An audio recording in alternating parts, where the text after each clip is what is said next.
Thank you for watching.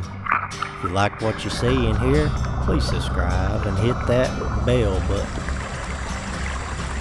Warning: everything you're about to see and hear comes from newspaper articles, court transcripts, and interviews with those involved. Thank you for watching.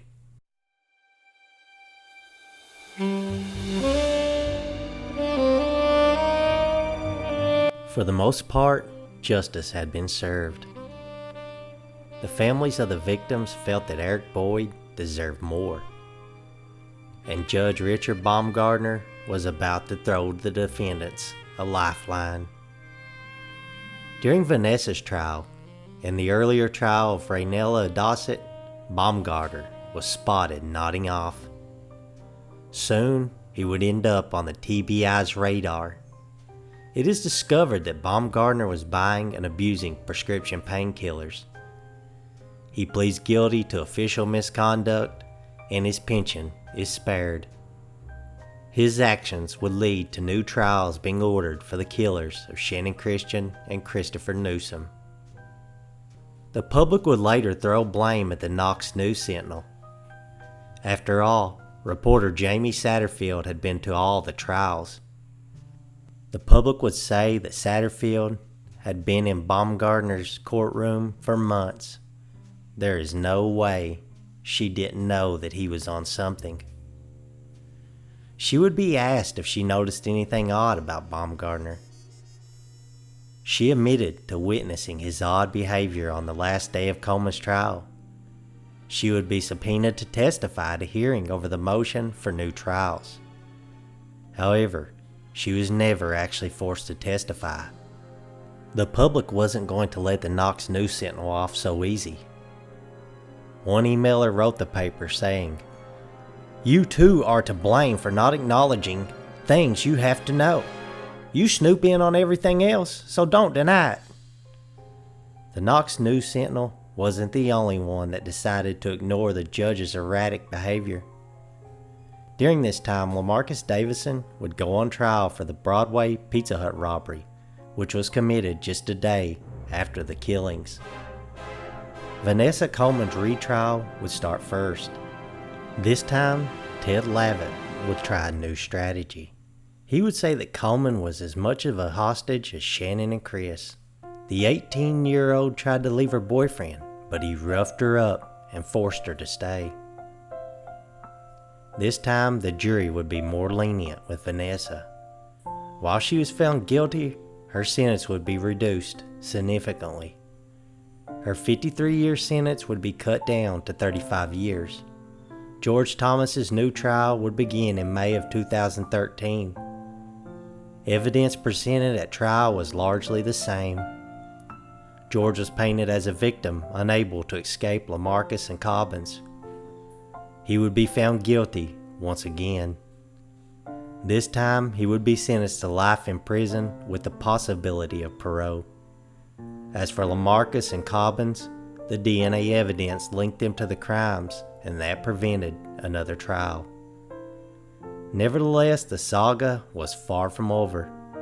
It would resurface nearly 12 years later.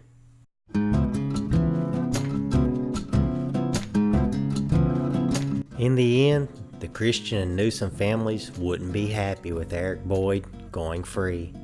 In 2019, he was just a few years from being released from his 18-year sentence.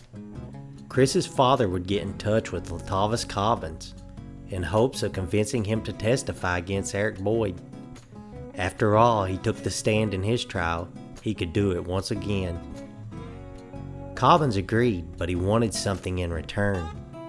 He wanted a lighter sentence. Eventually, the arrangement fell apart, and prosecutors decided to reach out to George Thomas. They agreed to give Thomas a sweetheart deal in exchange for testifying against Eric Boyd. His life sentence would be cut to just 50 years. Boyd's trial for murder started in August of 2019. Surprisingly, prosecutors did not have any new evidence against the defendant, besides the testimony of George Thomas. Many wonder why Boyd was not tried with murder many years ago. Why did they wait so long? Much of the trial was the same for the prosecution. However, they did struggle with Nicole Mathis. She changed her testimony and refused to acknowledge that she allowed Boyd to borrow her Pontiac Sunbird. She claimed her prior testimony may have been made up. The white Pontiac Sunbird became a big factor for the prosecution, and they relied heavily on the testimony of George Thomas. Unfortunately, Thomas spent a lot of the time on the stand claiming his innocence. He did, however, allege that Eric Boyd was responsible for the murder of Christopher Newsom. In the end, the jury found the circumstantial evidence too overwhelming. Eric Boyd was found guilty on most charges and sentenced to life in prison with the possibility of parole. Court TV analysts would later refer to the case as a manufactured prosecution and a circus.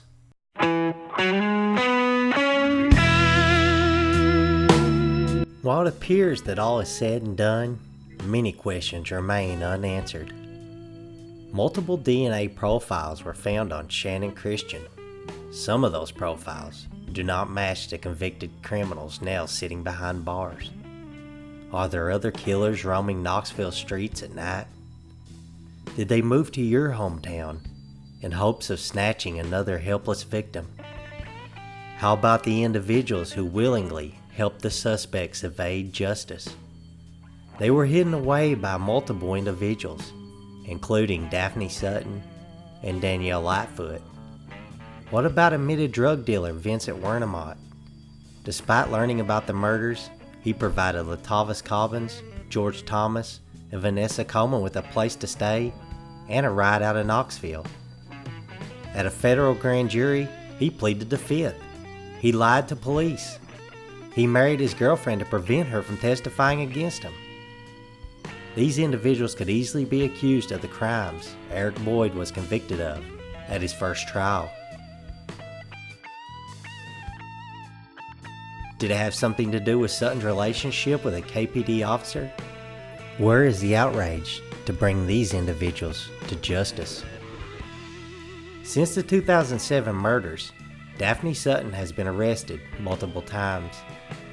Sadly, the full truth will never come to light, and many involved will remain unpunished.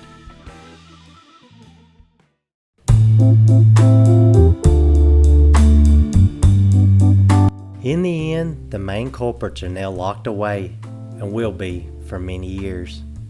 Vanessa Coleman is eligible for parole, but she likely won't be getting out anytime soon. The hatred for the suspects in Knoxville and elsewhere has not died down, with many calling for their deaths. A Facebook page calling for the execution of Lamarcus Davison has received more than 10,000 likes. Many on that page would prefer a public hanging for the ringleader. The house at 2316 Chipman Street has since been torn down and replaced by a memorial to Channon Christian and Christopher Newsom. The memories of the horrendous events that took place in that house will never be forgotten. While these suspects are now locked behind bars, they're not alone. The world is crawling with people just like Lamarcus Davison, Latavis Cobbins, George Thomas, Eric Boyd, and Vanessa Coleman. In fact, there are far worse people out there, and some may call your neighborhood home. That alone is enough to give you nightmares when you hear a bump in the night.